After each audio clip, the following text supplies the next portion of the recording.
What's the dumbest thing someone has ever told you? I was going 30 miles per hour in a 30 zone. The police station is on the street, so I'm always super cautious there. Anyway, an officer pulled me over and claimed I was going 50. I got his dashcam footage. Clearly showed me not speeding.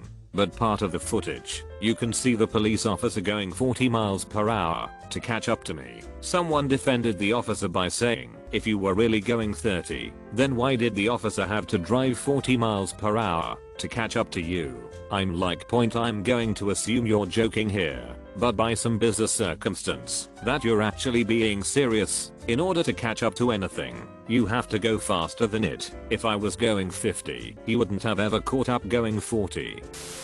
That they thought Mount Rushmore was a natural wonder. They literally thought it appeared in nature that way. Had a roommate that owed taxes 1 year, so he didn't file the return. He corrected his withholding, so he would get a refund the next year, filed that return. 6 weeks later he gets a note from the eyes that he owed from the prior year, and they were using his refund to pay it, and he still owed them for interest and penalties. His reply, they can't do that. They can. And they did. And their next step was going to be to garnish his wages if he didn't reply. My aunt argued with me that humans have 2 hearts, one on each side. She didn't know the difference between heart and lungs. We had a team lunch some years ago, and I ended up in a conversation with one of our account managers, a woman in her 30s who worked for a multi-million-pound company. She insisted that the sun was the same size/distance as the moon, and stars were asteroids falling to Earth. This was long before the whole flat earth idiocy kicked off, and to this day, stands out as the most astoundingly ignorant thing I've ever heard. I've been told by multiple people that fish aren't animals. When I was in high school, a friend was talking about being a vegetarian. I was confused because she had just eaten fish. She said that fish wasn't meat and another person there agreed with her. I asked if they weren't meat, were they vegetable or mineral? No good answer to that one.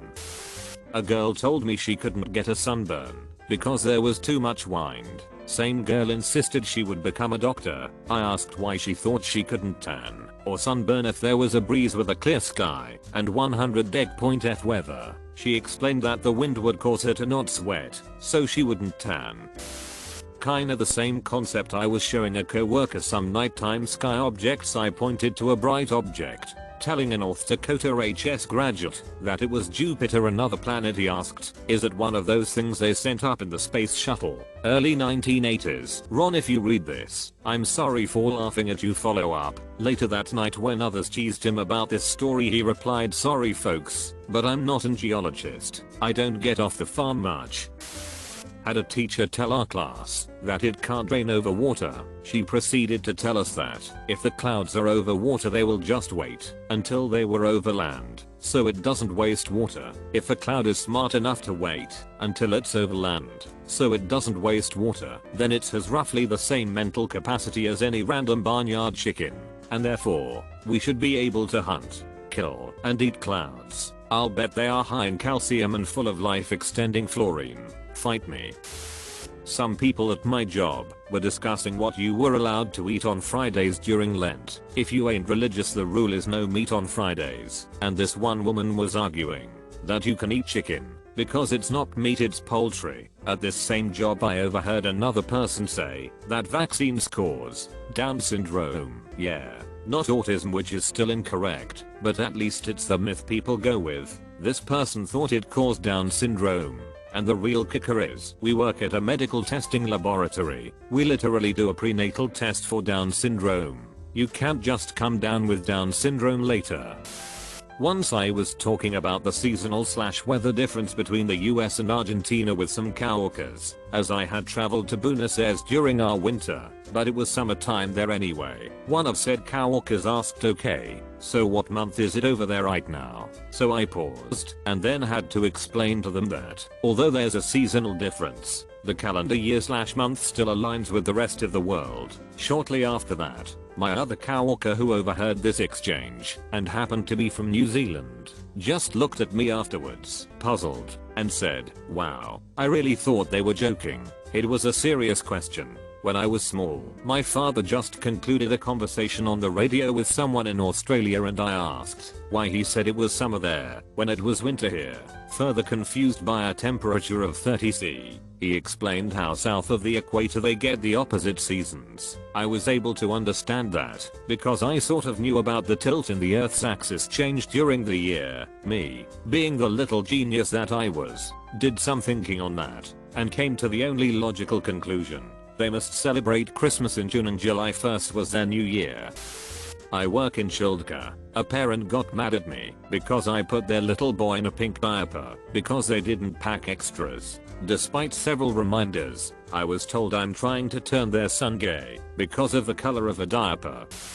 Once had a co-worker acquaintance who was about to get married tell me he was already planning to cheat on his wife. Not that he already had someone lined up, but that he would find someone just to cheat with. Why? Because 50% of spouses have affairs and that, since it was him, it wouldn't be her. And yes, he was perfectly serious. I told him should he and his future wife both have affairs while my wife and I do not, then the statistic remains at 50%. Me thinks he just needed an excuse to have an affair. I'm a good drunk driver. It doesn't affect me that much. He was an awful driver when he was sober. We were in 3 at-fault accidents in the 10 months we dated. I can only imagine how much worse it was when he was drunk.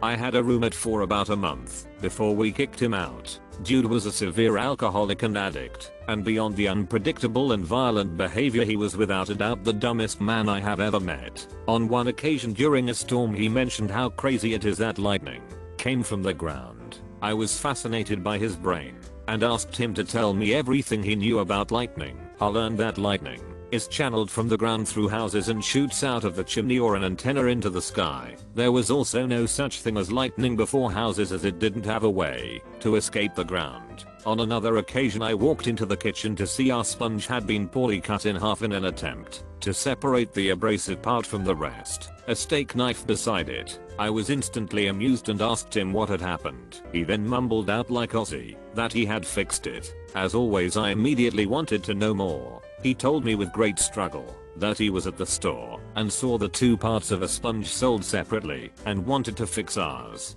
Heroic. He kept flour tortillas on a plate with no cover on top of our fridge. When he'd eat, he would place the rock hard tortilla on a plate, put whatever on top, eat it all with his hands, and then throw away the tortilla. Every single time when I asked him what was up with the tortilla, he told me it was a garnish. He also, much to my horror, would microwave oysters and eat garlic without peeling it. This was 7-ish years ago, and I still wonder about him from time to time. It's dangerous to listen to your own heartbeat with a stethoscope. They said your heart will try to match what you heard, and that will in effect stop your heart. There was no explanation given when asked why medical personnel didn't have issues listening to patients with heartbeat irregularities. I worked in a city that has a high military population. We gave military discounts if you could prove you were active duty. We had a family come in one day, dad, mom, adult son, who had never been before. The dad read the admission board and said, "Oh hey, you can get a discount for admission," to the son while handing him the sign. He read the sign and said, "I swear to God, I'm not in the military, I'm in the army." All I could think was, good lord, they let you have guns.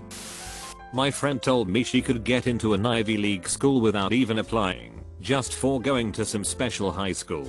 This is impossible, and she still thinks she's automatically getting into that school as well as getting half off tuition. Lol. I knew a compulsive liar growing up. He was awful. Ended up going to a community college with him where he openly bragged about how much student debt he had, which he claimed was in the hundreds of thousands, but that wasn't true. Anyway, this story took place while we carpooled with 2 other guys to school. While we talked about student loans, I actually went to a tour once to protest student loans. I was in a bathroom taking a piss, and who was pissing next to me? Dave Suzuki. We said hello, and he asked if I was there for the protest. I told him I was, and he said that he knew someone I should meet. So I walked with him, and next thing I know, I'm face to face with Stephen Harper, Canada's Prime Minister at the time. I explained my concerns to the Prime Minister himself, and he wrote me a check right there for the exact amount that I owed for student loans. I ripped it up and told him I wouldn't accept it unless he did that for each and every student loan in Canada. And that was the first time I met Dave Suzuki. This dude was dead serious.